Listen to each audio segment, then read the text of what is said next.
Okay, so you've sent over all this stuff on the God Machine Chronicle. Emails, these fiction pieces, even like game stuff too. And honestly, just skimming it, it's less like a book, more like intercepting, I don't know, someone's frantic notes, you Yeah. know? Where do you even start unpacking something this fragmented? Well, I think what's so interesting is that actually mirrors the experience that the Chronicle itself is going for. It's this intentional disorientation, right? Like you've stumbled onto something you weren't meant to see. Which these first few emails really nail that feeling. Imagine, like, your friend vanishes, but instead of a missing persons report, bam, your inbox is blowing up with these cryptic emails, codes like 273423 dash. Wouldn't you be a little freaked out? Oh, for sure. But it's the escalation that really gets under your skin. At first, it's just Anna, right? Your friend's into some weird stuff, military, Russia, maybe just a phase. But then these other emails start popping up, all with that same code. And it goes from coincidence to contagion real quick. So look at that extra layer from, like, her family, her friends. One email mentioned her daughter, Fran. Apparently they were inseparable her whole life. This isn't just someone dropping off the grid. It's like she was never really there at all, you know? Right, and that taps into this idea that runs through a lot of this type of story, that reality, what we think is solid, it's way more malleable than we want to believe. You ever mess around with those ARGs? Mm. Alternate reality games? Vaguely. So they kind of flirt with this, right?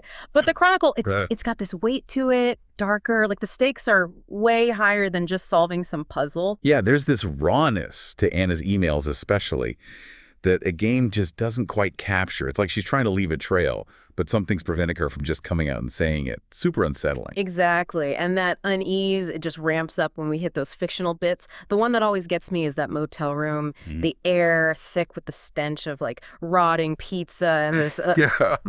this fly-headed man answers the door. Okay, that image is definitely sticking with me. Yeah. But why, though? Why not just a shadowy figure? Why that specific bizarre detail?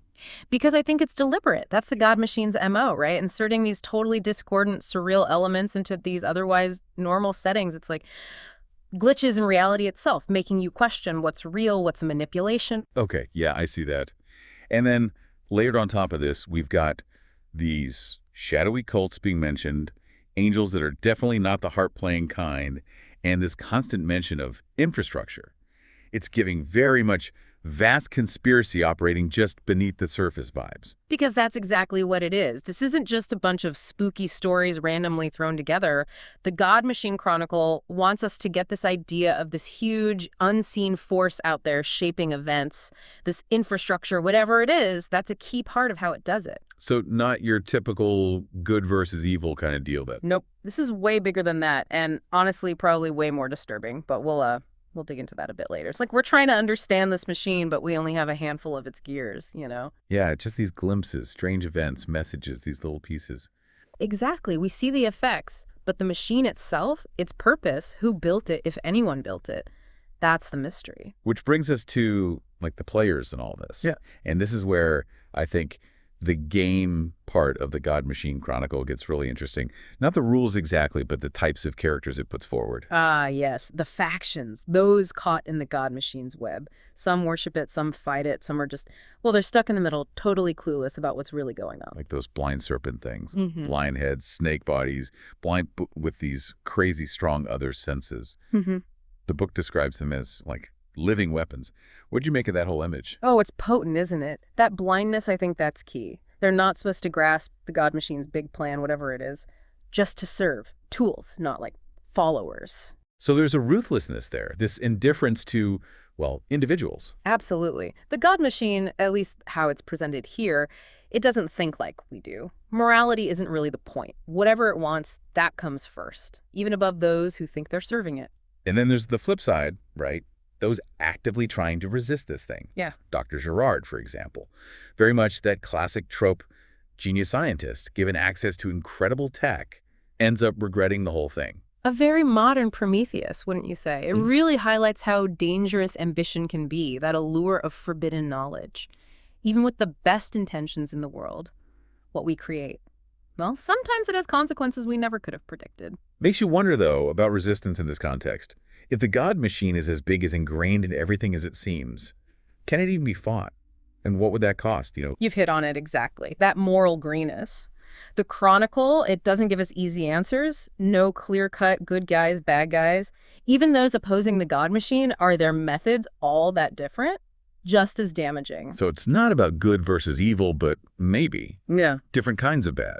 In a way, yes. The line between trying to save the world and destroying it, it can be razor thin, especially when you're dealing with something you don't understand. It makes us ask ourselves, can any goal really justify any means to achieve it, especially if it means losing a part of our own humanity along the way? Okay, so we've talked about who's involved, these weird happenings, this whole hidden reality thing, but there are these pieces, these loose ends that feel almost, I don't know, deliberately out of place. Like breadcrumbs, right, to lead you down a certain path, but also to confuse, to obscure. Exactly. Yeah. Like that code, 273-423X. It's everywhere in these materials, scribbled in the margins, in those emails. Almost like a calling card. Mm. What do you think it means? Is it a message, a warning, a clue? I think it's meant to be all those things. And more, right? Don't forget, the Chronicle itself, it's built like a puzzle box. You're supposed to hunt for connections, for meaning, but each answer just leads to more questions.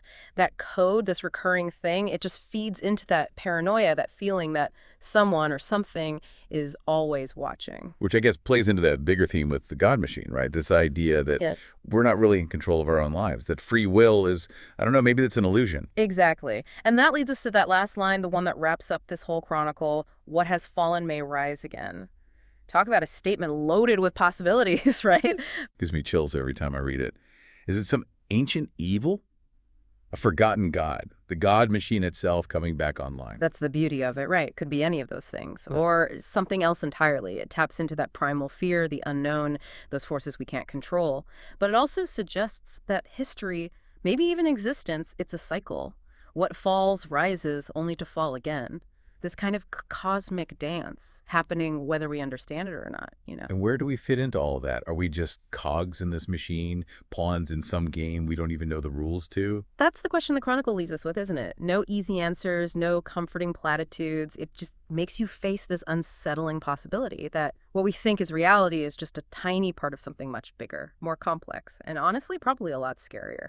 It's a lot to take in, that's for sure. The God Machine Chronicle, with all its secrets and weirdness, those cryptic messages, it leaves you feeling like you've only just scratched the surface. It does. It's a trip, that's for sure. Right into the heart of paranoia, this descent into our own fears, our anxieties. It forces us to question everything, the world, ourselves, reality itself. And that, I think, is what makes it so effective. Well said. A huge thank you to you for joining me on this deep dive. It's definitely given us a lot to think about. And to everyone listening, thank you for joining us as we explored the strange, unsettling world of the God Machine Chronicle. We may not have many answers, but hopefully you've come away with a new appreciation for the mysteries hiding just beneath the surface of our everyday lives.